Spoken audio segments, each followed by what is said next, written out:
Hi students, हमारा आज का जो टॉपिक है वो है स्ट्रक्चर्स ऑफ जनरलाइज्ड सेल। ठीक है जी। इससे पहले हमने सेल की हिस्ट्री पढ़ी थी। सेल की हिस्ट्री के बाद हमने माइक्रोस्कोप जो थी उसका इंट्रोडक्शन देखा था।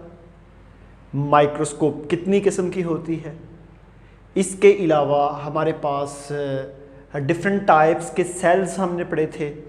वो डिफरेंट टाइप्स के सेल जिसको हम डिविजन्स ऑफ लेबर्स कहते हैं। इसके अलावा cell and feature of cell theory पढ़ी थी।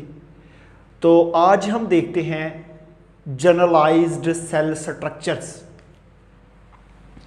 के हमारे पास जनरलाइज्ड क्या है। जनरल जो सेल का स्ट्रक्चर्स होता है, प्लांट सेल हो, एनिमल सेल्स हो, उनका जो स्ट्रक्चर्स है, उन स्ट्रक्चर्स के अंदर कौन कौन से कंपोनेंट पाए जाते हैं, उनके अंदर कौन कौन सी चीज़ पाई जाती है, तो इन तमाम चीज़ों के बारे में हम डिस्कस करते हैं। तो स्टार्ट करते हैं हम एक प्लांट से।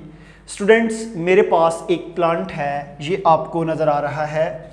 ये जो प्लांट है ना, इस प्लांट का मैं लेता हूँ लीफ। ये एक्सपेरिमेंट को ज़रा गौर से सुनना है। अगर आपको ये एक्सपेरिमेंट की समझ आ गई तो स्ट्रक्चर ऑफ जनरलाइज्ड सेल में जो पहला पैराग्राफ है उसकी आपको आराम से समझ आ जाएगी। ठीक है जी। हमारे पास ये जो एक लीफ है, मैंने यहाँ से एक लीफ लिया। लीफ को मैंने रखा पिस्टल मार्टर के अंदर। पिस्टल मार्टर के अंदर लीफ रखने के बाद इस लीफ के मैंने स्मॉल पीसीज किए। पिस्टल मार्टर आपको पता है, घरों में चटनी बनाने के लिए आपकी किचन में एक इंस्ट्रूमेंट यूज़ होता है। उसके ज़रिए आप इसको स्मॉल पीस में कन्वर्ट करते हैं। आपकी जितनी भी बायोलॉजिकल लेबोरेटरीज़ हैं उनके अंदर एक इंस्ट्रूमेंट है जिसको माइक्रोटॉन कहते हैं। वो जो माइक्रोटॉन है वो भी यूज़ होता है चीज़ों को स्मॉल पीस में कन्वर्ट करने के लिए। तो आपने लीफ को लेना है और लीफ की पेस्ट बना लेनी है। आपने पिस्टल मार्टर के ज़रिए उसको स्मॉल पीसेस में चेंज कर लेना है। ठीक है जी।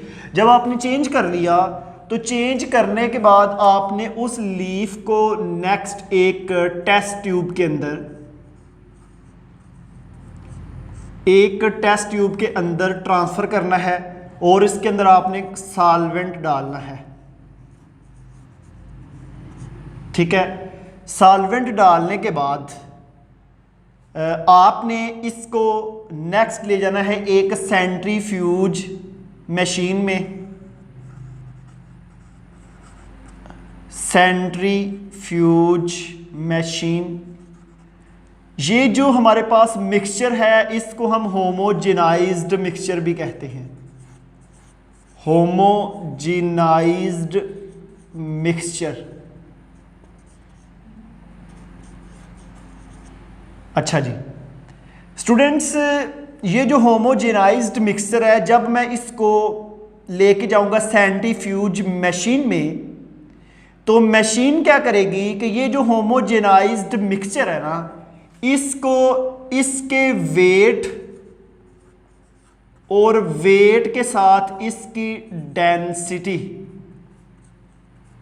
दोनों की बेस पे इसकी सेपरेशन कर देगी। ये है इसकी सेपरेशन। इसकी सेपरेशन हो जाएगी।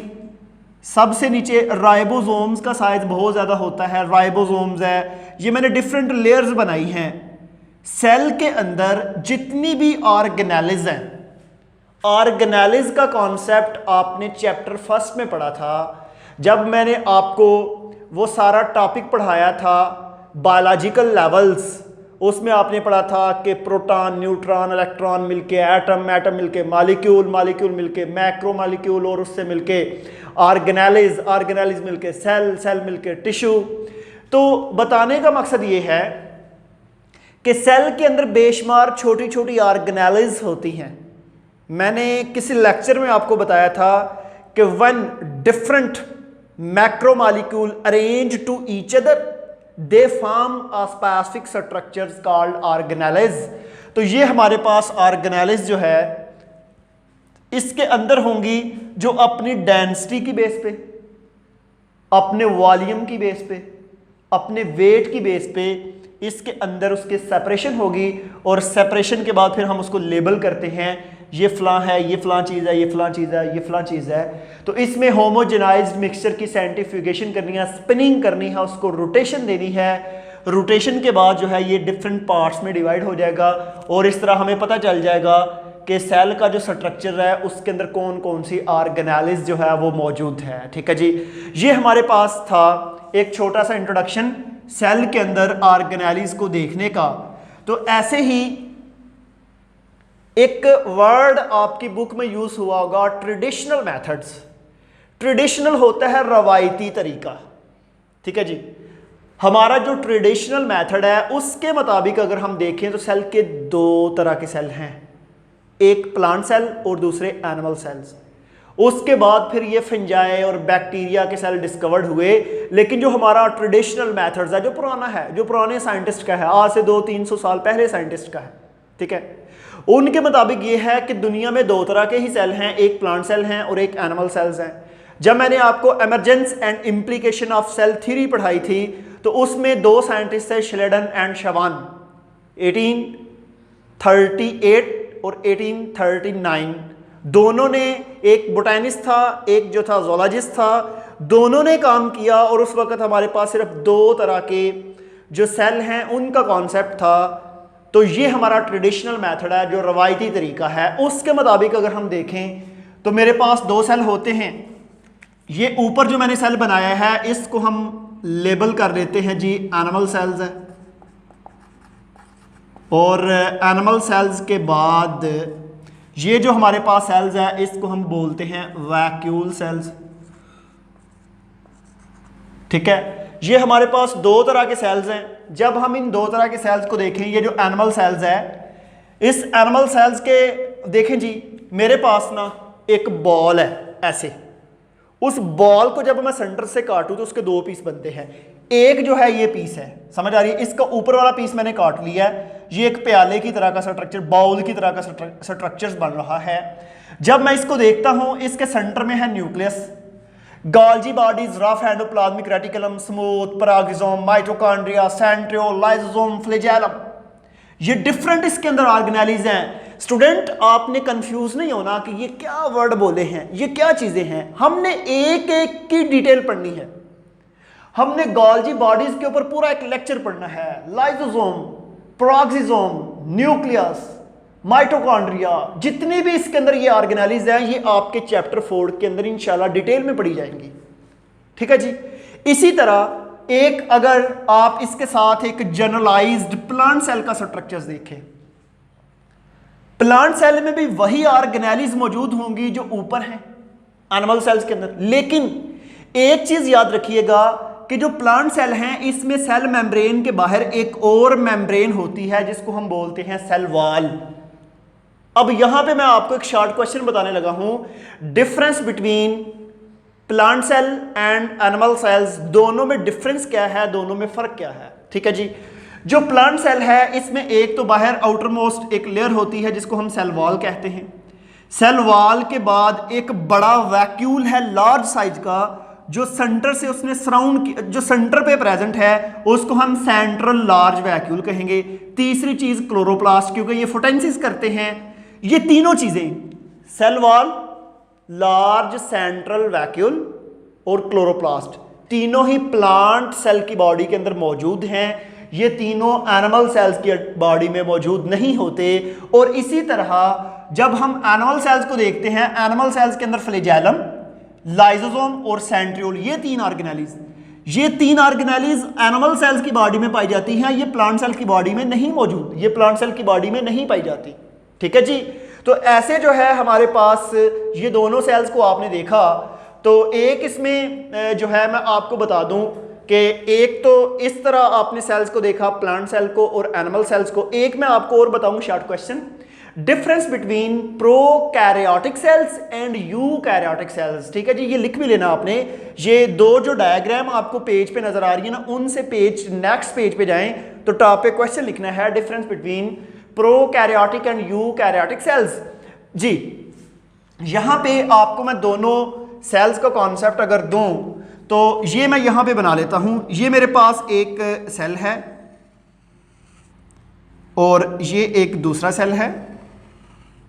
पहले तो आपको दोनों का मतलब पता होना चाहिए। ये मैंने, अगर आप इस डायग्राम को, इन डायग्राम से पहले आप ये वर्ड को देखें, प्रोकैरियोटिक सेल। प्रो का मतलब होता है बिफोर, कैरियोटिक का मतलब होता है न्यूक्लियस। ऐसे सेल जो न्यूक्लियस बनने से पहले वाले हैं, मीन के जिनमें न्यूक्लियस नहीं है, उनको हम बोलते हैं प्रोकैरियोटिक। और ऐसे cell, you mean true, karyotic mean nucleus, ऐसे सेल जिसमें ट्रू न्यूक्लियस मौजूद है उसको हम बोलते हैं यूकैरियोटिक। तो एक में आपने न्यूक्लियस बना देना है और एक में न्यूक्लियस नहीं बनाना। तो जिसमें न्यूक्लियस और मेम्ब्रेन बाउंड ऑर्गेनेलिज, जिनके मैंने नेम लिए हैं, जिनकी मैंने डिटेल आपको पढ़ानी है, वो अगर हों तो उसको बोलेंगे यूकैरियोटिक। अगर न्यूक्लियस और मेम्ब्रेन बाउंड ऑर्गेनेलिज ना हो तो उसको हम क्या बोलते हैं? प्रोकैरियोटिक्स। ठीक है जी स्टूडेंट्स। अब एक चीज और याद रखनी है, सेल का जो साइज है ये वेरी करता है। कुछ सेल ऐसे हैं जो हमें आम आंख से नजर आते हैं, कुछ ऐसे हैं जो हमें आम आंख से नजर नहीं आते। जो हमें नेकड आए, ह्यूमन आए से नजर आते हैं, आपके पास एक एग्जाम्पल ऑस्ट्रिच एग, शुतुरमुर्ग जो है उसका अंडा जो है वो एक सेल है, क्योंकि उसके बाहर सेल मेम्ब्रेन है, साइटोप्लाज्म है, सेंटर में न्यूक्लियस है। ऐसे ही कुछ ऐसे सेल है जिसका साइज इतना छोटा होता है कि वो माइक्रोमीटर में है, 1 × 10⁻⁻⁶ मीटर साइज। इसको अगर आप माइक्रोमीटर में लिखें तो 0.501 मीन की इतनी छोटी वैल्यू जो आपको देखने के लिए माइक्रोस्कोप चाहिए। माइक्रोस्कोप का प्रीवियस लेक्चर आपने पढ़ा था कि हमारे पास जो कंपाउंड माइक्रोस्कोप है उसकी मैग्निफिकेशन कितनी है, इलेक्ट्रॉन जो है उसकी कितनी है। तो ये जितनी भी माइक्रोस्कोप्स आपने स्टडी की थी प्रीवियस लेक्चर में, उनमें स्टूडेंट आपने यही देखना है ना कि ये सेल के अंदर स्ट्रक्चर्स कौन कौन सा है, इसकी ऑर्गेनेलिज क्या क्या है, इसका क्या फंक्शन है, इसकी फर्दर इंटरनल स्ट्रक्चर्स क्या है। तो ये सारा कंपाउंड माइक्रोस्कोप का है, क्योंकि जो जो इंसान स्टडी करता जा रहा है, रिसर्च होती जा रही है, वक्त के साथ इतनी मॉडर्न माइक्रोस्कोप आई कि आज जो है आप सेल के इंटरनल लेवल पे जाके स्टडी करते हैं। ठीक है, तो ये इंट्रोडक्शन ऑफ सेल था। मैंने 3 लेक्चर इस पे दे दिए हैं। पहले हिस्ट्री पढ़ी थी, हिस्ट्री के बाद हमने प्लांट और एनिमल सेल्स की और माइक्रोस्कोप का इंट्रोडक्शन देखा था, और उसके बाद हमने आज देखा है जनरलाइज सेल स्ट्रक्चर, और इसके बाद हमारी अब ऑर्गेनेलिज स्टार्ट हो जाएंगी। हमारा इससे नेक्स्ट जो लेक्चर है वो है प्लाज्मा मेम्ब्रेन। तो आज हम अपना लेक्चर यहाँ पे जो है कंप्लीट करते हैं। तो तमाम स्टूडेंट हम मिलेंगे नेक्स्ट वीडियो में। आज के लिए